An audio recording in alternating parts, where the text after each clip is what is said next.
Hello friends, welcome to my channel. ಇವತ್ತು ನಾನು ಮಾಡ್ತಾ ಇದ್ದೀನಿ ಸಾಫ್ಟಾದ ಸ್ಪಾಂಜಿಯಾದ ರಸಗುಲ್ಲ. ಈ ರಸಗುಲ್ಲ ಮಾಡೋದು ತುಂಬಾ ಈಸಿ. ಇದಕ್ಕೆ ಹಾಲು, ಸಕ್ಕರೆ ಮತ್ತು ವಿನೆಗರ್ ಅಥವಾ ನಿಂಬೆಹಣ್ಣು ಇದ್ದರೆ ಸಾಕು. ಈ ರುಚಿಯಾದ ರಸಗುಲ್ಲ ರೆಡಿಯಾಗಿಬಿಡುತ್ತೆ. 1 ಲೀಟ್ರ್ ಹಾಲಿಂದ ಮನೆ ಪೂರ್ತಿಯಾಗಿ ರಸಗುಲ್ಲನ ಮಾಡ್ಕೊಬೋದು. ಇದನ್ನು ಹೇಗೆ ಮಾಡೋದು ಅಂತ ನೋಡೋಣ ಬನ್ನಿ. ಮೊದಲು ರಸಗುಲ್ಲ ಮಾಡ್ಕೊಳೋಕ್ಕೆ ನಾವು ಚೆನ್ನನ ರೆಡಿ ಮಾಡ್ಕೊಬೇಕು, ಅಂದರೆ ಪನ್ನೀರನ್ನ ರೆಡಿ ಮಾಡ್ಕೊಬೇಕು. ಅದಕ್ಕೆ ನಾನಿಲ್ಲಿ 1 ಲೀಟ್ರಷ್ಟು ಹಾಲನ್ನ ತೊಗೊಂಡಿದ್ದೀನಿ. 1 ಲೀಟ್ರಷ್ಟು ಹಾಲನ್ನ ಇಲ್ಲಿ ಕಡಾಯಿಗೆ ಹಾಕ್ಕೊತಾ ಇದ್ದೀನಿ. ಈ ಹಾಲು ಪೂರ್ತಿಯಾಗಿ ಕಾಯಬೇಕು. ಈಗ ನೋಡಿ, ಹಾಲು ಉಗ್ತಾ ಇದೆ. ಇದು ಪೂರ್ತಿಯಾಗಿ ಇಷ್ಟು ಕಾಯಿದ್ರೆ ಸಾಕಾಗುತ್ತೆ. ನಾನು ಇವಾಗ ಸಣ್ಣ ಉರಿ ಮಾಡಿಬಿಟ್ಟು ಇದಕ್ಕೆ 2 ಟೇಬಲ್ ಸ್ಪೂನಷ್ಟು ನಿಂಬೆಹಣ್ಣಿನ ರಸಕ್ಕೆ 4 ಟೇಬಲ್ ಸ್ಪೂನಷ್ಟು ನೀರನ್ನ ಸೇರಿಸ್ಕೊಂಡು ಇದನ್ನು ಇದಕ್ಕೆ ಹಾಕ್ಕೊತಾ ಇದ್ದೀನಿ. ಇದರಿಂದ ಹಾಲು ಒಡೆಯುತ್ತೆ. ನೀವು ಬೇಕಂದರೆ 1 ಟೇಬಲ್ ಸ್ಪೂನಷ್ಟು ವಿನೆಗರ್ಗೆ 2 3 ಟೇಬಲ್ ಸ್ಪೂನಷ್ಟು ನೀರನ್ನ ಸೇರಿಸ್ಕೊಂಡು ಅದನ್ನು ಕೂಡ ಸೇರಿಸ್ಕೊಬೋದು. ಈಗ ನೋಡಿ, 1 2 3 ನಿಮಿಷ ಕಳೀತಿದ್ದಾಗೆ ಪೂರ್ತಿಯಾಗಿ ಹಾಲು ಒಡೆದಿದೆ. ಈಗ ಪನ್ನೀರ್ ಬೇರೆ, ನೀರು ಬೇರೆ ಆಗಿದೆ. ಈಗ ನಾನು ಇದನ್ನು ಒಂದು ಬಿಳಿ ಬಟ್ಟೆನ ತೊಗೊಂಡು ಕೆಳಗಡೆ ನಾವು ಸ್ಟೇನ್ ಮಾಡ್ಕೊತೀವಲ್ಲ ಜಾಲರಿ, ಅದನ್ನು ಇಟ್ಕೊಂಡು ಈಗ ಪನ್ನೀರನ್ನ ಸೋಸ್ಕೊತಾ ಇದ್ದೀನಿ. ಈಗ ನೋಡಿ, ನಾನು ಪನ್ನೀರನ್ನ ಸೋಸ್ಕೊಂಡಿದ್ದೀನಿ. ಈಗ ಇದ್ರ ಮೇಲೆ 3 4 ಕಪ್ಪಷ್ಟು ತಣ್ಣೀರನ್ನ ಮೇಲಿಂದ ಹಾಕ್ಕೊತಾ ಇದ್ದೀನಿ. ಏಕೆಂದರೆ ನಿಂಬೆಹಣ್ಣು ಹಾಕ್ಕೊಂಡಿದ್ವಲ್ಲ, ಆ ಸ್ಮೆಲ್ಲೆಲ್ಲ ಹೋಗಲಿ ಅಂತ, ಆ ಫ್ಲೇವರೆಲ್ಲ ಹೋಗಲಿ ಅಂತ ಇದನ್ನು ಹಾಕ್ಕೊಂಡಿದ್ದೀನಿ. ಈಗ ಇದನ್ನೆಲ್ಲ ಸೋಸ್ಕೊಂಡಿದ್ದೀನಿ. ಈಗ ಇದನ್ನು ಚೆನ್ನಾಗಿ ಹಿಂಡ್ಕೊಂಡು ಒಂದು ಅರ್ಧ ಗಂಟೆಗಳ ಕಾಲ ಇದನ್ನು ಹೀಗೆ ಬಿಟ್ಬಿಡ್ತೀನಿ. ಈಗ ನೋಡಿ, ಅರ್ಧ ಗಂಟೆ ಆಗಿದೆ. ಈಗ ನಾವು ರೆಡಿ ಮಾಡ್ಕೊಂಡಿದ್ವಲ್ಲ ಪನ್ನೀರು, ಅದನ್ನು ನಾನು ತಗೊತಾ ಇದ್ದೀನಿ. ಈಗ ನೋಡಿ, ನೀರಿನಂಶ ಎಲ್ಲ ಹೊಟ್ಟೋಗಿದೆ. ಈಗ ರೆಡಿಯಾಗಿರೋ ಪನ್ನೀರನ್ನ ನಾವು ಚೆನ್ನಾಗಿ ನಾದ್ಕೊಬೇಕು. ನೋಡಿ, ಈಗ ಪನ್ನೀರೆಲ್ಲ ಬಿಡ್ಬಿಡ್ತಾಗಿದ್ದಲ್ವ, ಈ ಪನ್ನೀರೆಲ್ಲ ಒಟ್ಟಿಗೆ ಹಿಟ್ಟು ಥರ ಆಗಬೇಕು. ಆ ಥರ ಇದನ್ನು ನಾದ್ಕೊಬೇಕು. ಈಗ ನೋಡಿ, ನಾನು ಸ್ವಲ್ಪನೇ ತೊಗೊಂಡು ಇವಾಗ ಇದನ್ನು ನಾದ್ಕೊತಾ ಇದ್ದೀನಿ. 5 ರಿಂದ 10 ನಿಮಿಷದವರೆಗೂ ಇದನ್ನು ಹೀಗೇ ನಾದ್ಕೊಬೇಕು.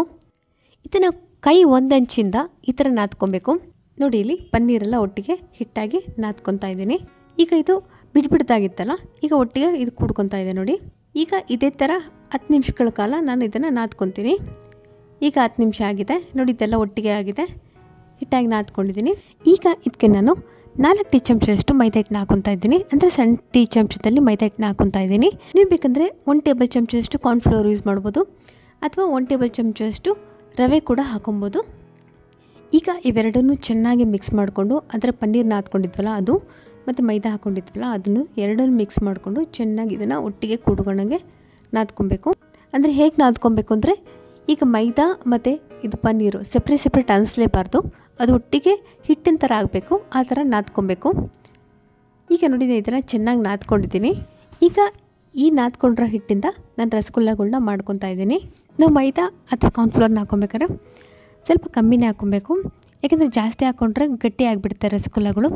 ಈಗ ನೋಡಿ, ನಾನು ಒಂದು ರಸಗುಲ್ಲನ ಮಾಡ್ಕೊಂಡಿದ್ದೀನಿ. ರಸಗುಲ್ಲ ಮಾಡ್ಕೊಬೇಕಾದ್ರೆ ಅದ್ರ ಮೇಲೆ ಕ್ರ್ಯಾಕ್ಸ್ ಇರಬಾರ್ದು, ಆ ಥರ ರಸಗುಲ್ಲನ ಮಾಡ್ಕೊಬೇಕು. ನೋಡಿ, ಈ ಥರ ನೀಟಾಗಿ ಕ್ರ್ಯಾಕ್ಸ್ ಇಲ್ಲದೆ ಇರೋ ಥರ ರಸಗುಲ್ಲನ ಮಾಡ್ಕೊಬೇಕು. ಈಗ 1 ರಸಗುಲ್ಲನ ಮಾಡ್ಕೊಂಡಿದ್ದೀನಿ. ಇದೇ ಥರ ಎಲ್ಲ ರಸಗುಲ್ಲಗಳನ್ನು ನಾನು ಮಾಡ್ಕೊತೀನಿ. ಈಗ ನಾನು 4 ರಸಗುಲ್ಲಗಳನ್ನ ಮಾಡ್ಕೊಂಡಿದ್ದೀನಿ. ಇದೇ ಥರ ಇನ್ನು ಮಿಕ್ಕಿದ ರಸಗುಲ್ಲಗಳನ್ನೆಲ್ಲ ನಾನು ಮಾಡ್ಕೊತಾ ಇದ್ದೀನಿ. ಈಗ ನೋಡಿ, ನಾನು ಎಲ್ಲ ರಸಗುಲ್ಲಗಳನ್ನೆಲ್ಲ ಮಾಡ್ಕೊಂಡಿದ್ದೀನಿ. ಇನ್ನೊಂದು ಸೈಡಲ್ಲಿ ಕಡಾಯಿನ ಸ್ಟವ್ ಮೇಲೆ ಇಟ್ಕೊಂಡಿದ್ದೀನಿ. ಈಗ ಸಕ್ಕರೆ ಪಾಕ ಮಾಡ್ಕೊಳಕ್ಕೆ ಇದಕ್ಕೆ 1 ಕಪ್ ಸಕ್ಕರೆನ ಹಾಕ್ಕೊತಾ ಇದ್ದೀನಿ. ಇದು 200 ಗ್ರಾಮಷ್ಟು ಸಕ್ಕರೆ ಇದೆ. ಈಗ ಇದಕ್ಕೆ ನಾನು 2 ರಿಂದ 3 ಕಪ್ಪಷ್ಟು ನೀರನ್ನ ಹಾಕ್ಕೊತಾ ಇದ್ದೀನಿ. ನಾನು ಯಾವ ಕಪ್ಪಲ್ಲಿ ಸಕ್ಕರೆ ತೊಗೊಂಡಿದ್ನೋ ಅದೇ ಕಪ್ಪಲ್ಲೇ ನೀರನ್ನ ಹಾಕ್ಕೊಂಡಿದ್ದೀನಿ. ಇದಕ್ಕೆ 2 ಏಲಕ್ಕಿನೂ ಕೂಡ ಸೇರಿಸ್ಕೊತಾ ಇದ್ದೀನಿ. ಈಗ ನೋಡಿ, ಸಕ್ಕರೆ ಎಲ್ಲ ಕರಗ್ತಾ ಇದೆ. ಈಗ ನಾನು ಒಂದು ಸೌಟಿಂದ ಇದನ್ನು ತಿರುಗಿಕೊಂಡು ಇದು ಸಕ್ಕರೆ ಪೂರ್ತಿಯಾಗಿ ಕರಗಿಸ್ಕೊತೀನಿ. ಈಗ ನೋಡಿ, ಸಕ್ಕರೆ ಎಲ್ಲ ಪೂರ್ತಿಯಾಗಿ ಕರಗಿದೆ. ಈಗ ಸಕ್ಕರೆ ಪಾಕ ಕೂಡ ಕುದೀತಾ ಇದೆ. ಇದು ಯಾವ ಥರ ಇರಬೇಕು ಅಂದರೆ, ನಮಗೆ ಎಳೆ ಪಾಕ ಏನು ಬೇಕಾಗಿಲ್ಲ, ಇದು ಸಕ್ಕರೆ ಪೂರ್ತಿಯಾಗಿ ಕರಗಿ ಈ ಥರ ಕುದೀತಾ ಇರಬೇಕು ನೀರು, ಆ ಥರ ನೋಡ್ಕೊಬೇಕು. ಈಗ ಇದಕ್ಕೆ ನಾನು ರೆಡಿ ಮಾಡ್ಕೊಂಡಿದ್ನಲ್ಲ ರಸಗುಲ್ಲಗಳು, ಅದನ್ನು ಒಂದೊಂದಾಗಿ ಹಾಕ್ಕೊತಾ ಇದ್ದೀನಿ. ಫಸ್ಟು 1 ರಸಗುಲ್ಲನ ಹಾಕ್ಕೊಂಡು 1 2 ರಿಂದ 3 ಸೆಕೆಂಡ್ ನೋಡಿಬಿಟ್ಟು ಇನ್ನು ಮಿಕ್ಕಿದ ರಸಗುಲ್ಲಗಳನ್ನೆಲ್ಲ ಹಾಕ್ಕೊತೀನಿ. ಈಗ ನೋಡಿ, 2 ರಿಂದ 3 ಸೆಕೆಂಡ್ ಆಗಿದೆ. ಈಗ ಇನ್ನು ಮಿಕ್ಕಿದ ರಸಗುಲ್ಲಗಳನ್ನೆಲ್ಲ ನಾನು ಒಂದೊಂದಾಗಿ ಹಾಕ್ಕೊತಾ ಇದ್ದೀನಿ. ಈಗ ನೋಡಿ, ನಾನು ಒಂದೊಂದಾಗಿ ಎಲ್ಲ ರಸಗುಲ್ಲಗಳನ್ನೂ ಹಾಕ್ಕೊಂಡಿದ್ದೀನಿ. ಇದು ಹೈ ಫ್ಲೇಮಲ್ಲೇ ಇರಬೇಕು. 7 ರಿಂದ 8 ನಿಮಿಷದವರೆಗೂ ಇದನ್ನು ಹೈ ಫ್ಲೇಮಲ್ಲಿ ಇದೇ ಥರನೇ ಬೇಯಿಸ್ಕೊಬೇಕು. ಈಗ ನೋಡಿ, ರಸಗುಲ್ಲಗಳೆಲ್ಲ ಡಬಲ್ ಸೈಜ್ ಆಗ್ತಾ ಇದೆ ಅಲ್ವಾ. ಈಗ ಒಂದು ಸೌಟಿಂದ ಒಂದು ಸೈಡಿಂದ ಇನ್ನೊಂದು ಸೈಡ್ಗೆ ರಸಗುಲ್ಲಗಳನ್ನ ಈ ಥರ ತಿರುಗಿಸ್ಕೊತಾ ಇದ್ದೀನಿ. ಇದರಿಂದ ಇದು ನೀಟಾಗಿ ಬೇಯುತ್ತೆ ಅಂತ. ಈಗ ನೋಡಿ, 7 ರಿಂದ 8 ನಿಮಿಷ ಆಗಿದೆ. ರಸಗುಲ್ಲಗಳು ಕೂಡ ಡಬಲ್ ಸೈಜ್ ಆಗಿದೆ ಅಲ್ವಾ. ಈಗ ಇದನ್ನು ಇನ್ನೂ ನೀಟಾಗಿ ಬೇಯಿಸ್ಕೊಬೇಕಂದ್ರೆ ನಾವು ಇದನ್ನು ಮುಚ್ಚಿ 3 ರಿಂದ 4 ನಿಮಿಷದವರೆಗೂ ಇದನ್ನು ಹೀಗೇ ಬೇಯಿಸ್ಕೊಬೇಕು. ಈಗ ನಾನು ಇದನ್ನು ಮುಚ್ಚಿ 3-4 ನಿಮಿಷಗಳ ಕಾಲ ಬೇಯಿಸ್ಕೊಂಡಿದ್ದೀನಿ. ಈಗ ನೋಡಿ 3-4 ನಿಮಿಷ ಆಗಿದೆ. ಈಗ ನಾನು ಇದನ್ನು ಮುಚ್ಚಳನ ತಕ್ಕೊತಾ ಇದ್ದೀನಿ. ಈಗ ನೋಡಿ ರಸಗುಲ್ಲಗಳೆಲ್ಲ ಪೂರ್ತಿಯಾಗಿ ಡಬಲ್ ಸೈಜ್ ಆಗಿ ಇದು ಸಾಫ್ಟ್ ಆಗಿದೆ. ಈಗ ಇನ್ನೊಂದು ಸರಿ ಸೌಟಿಂದ ಇದನ್ನು ತಿರುಗ್ಕೊತಾ ಇದ್ದೀನಿ. ಈಗ ಇದನ್ನು ಮತ್ತೆ 3-4 ನಿಮಿಷಗಳ ಕಾಲ ಹೀಗೇ ಬೇಯಿಸ್ಕೊತೀನಿ. ಈಗ ನೋಡಿ 3-4 ನಿಮಿಷ ಆಗಿದೆ. ರಸಗುಲ್ಲಗಳು ಕೂಡ ಪೂರ್ತಿಯಾಗಿ ಬೆಂದಿದೆ. ಈಗ ಪಾಕ ಕೂಡ ಕಮ್ಮಿ ಆಗಿದೆ. ಈಗ ನಾನು ಸ್ಟವ್ನ ಆಫ್ ಮಾಡ್ಕೊತಾ ಇದ್ದೀನಿ. ಈಗ ನಮ್ಮ ರುಚಿಯಾದ ಮೃದುವಾದ ರಸಗುಲ್ಲಗಳು ರೆಡಿಯಾಗಿದೆ. ಈಗ ಇದನ್ನು ಸರ್ವ್ ಮಾಡ್ಬೋದು. ಇದನ್ನು ಒಂದು ಅರ್ಧ ಗಂಟೆಗಳ ಕಾಲ ನೆನೆಸ್ಬಿಟ್ಟು ಆಮೇಲೆ ಸರ್ವ್ ಮಾಡ್ಬೋದು ಅಥವಾ ಫ್ರಿಜ್ಜಲ್ಲಿಟ್ಟು ಕೂಡ ಸರ್ವ್ ಮಾಡ್ಬೋದು. ಈ ವಿಡಿಯೋ ನಿಮ್ಗೆ ಇಷ್ಟ ಆಗಿದ್ರೆ ಲೈಕ್ ಮಾಡಿ, ಶೇರ್ ಮಾಡಿ, ಸಬ್ಸ್ಕ್ರೈಬ್ ಮಾಡಿ.